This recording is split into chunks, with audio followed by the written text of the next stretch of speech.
গতকাল সকাল সকাল বাড়িতে একটা পার্সেল এসে হাজির হলো। এই পার্সেলটা আমাদের জন্য না, এই পার্সেলটা হচ্ছে এনাদের জন্য। যাই হোক, সকাল সকাল পুজো পাঠ দেওয়া হয়ে গেছে। আর সকাল সকাল পুজো পাঠ দিলে বেশ কিন্তু ভালোই লাগে। ঘটের ওপরে যে চন্দন জবাটা দেখছেন, ওটা কিন্তু আমার গাছে ফুটেছে। মানে একটা ছোট্ট টবের মধ্যে একটা জবা গাছ লাগানো আছে, সেখানে ফুটেছে। যাই হোক, দেখা যাক এর ভিতরে কি আছে। এই অর্ডারটা আমি অনেক দিন আগেই দিয়েছিলাম, খুব আসতে ডিলে করছিল।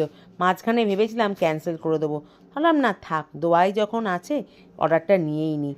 আর এর একটা বড় ভার্সন আমার কাছে আছে, কিন্তু সেটা তো রেগুলার বেসিসে ব্যবহার করা যায় না, কারণ রেগুলার পুজোর জন্য ওই বড় বড় জিনিসপত্র ব্যবহার করাটা বেশ অসুবিধাজনক। তাই জন্য সেমই একটা ছোট আমি অর্ডার দিয়েছিলাম। আপনারা চাইলে এটা দেখে কিন্তু আপনারাও দিতে পারেন, কারণ এখন সন্ধ্যার সময় রেগুলার ওই ছোবড়া জ্বালিয়ে ধুনো দেওয়া তো সম্ভব হয় না।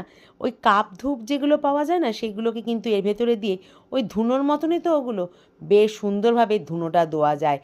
আর ওই কাপ ধূপগুলোতে বেশি ঝামেলাও হয় না, কিন্তু ধুনোর মতন সম্পূর্ণ পাওয়া যায়। দেখুন কি সুন্দর মিষ্টি দেখতে, খুব একটা বড় নয়, কিন্তু আমার এই চেটোর মধ্যেই ধরে যাবে। জাস্ট ওপরে ঢাকনাটা খুলে ভেতরে কাপ ধূপটা বসিয়ে দিলেই হয়ে গেল। এটার সুবিধা হচ্ছে একটাই, যে ছাইটা সব দিকে ছড়াবে না, আর ধোঁয়াটাও একসাথে অনেকটা ভুরুর করে বেরোবে না। এই যে ফুটোগুলো রয়েছে, সুন্দরভাবে এর ভেতর থেকে আস্তে আস্তে একটু একটু করে বেরোবে। কি কিউট দেখতে হয়েছে না? রেগুলারের ব্যবহার করার জন্য বেশ ভালো। আর এটা কিন্তু পিতলের তৈরি।